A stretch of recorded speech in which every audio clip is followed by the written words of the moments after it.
শাহজাহানকে বারাসাত আদালতে নিয়ে আসা হলো।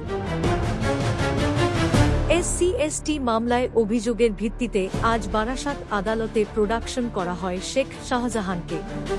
ক্ষমতায় থাকালীন শেখ শাহজাহান অনেকের জমি জোর করে লুট করে নিয়েছে।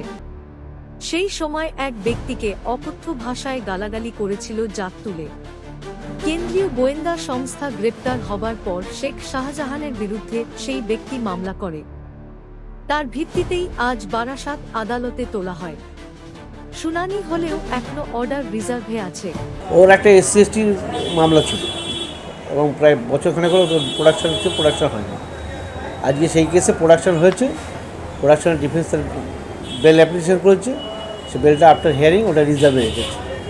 এই পজিশন জমি সংক্রান্ত একজন SC/ST সম্প্রদায়ভুক্ত তাদের জমির কে বা কারা দখল করেছে তাকে এখানে ট্যাগ করেছে এই কেসে, সেই জন্য ওখানে নিয়ে এসছে।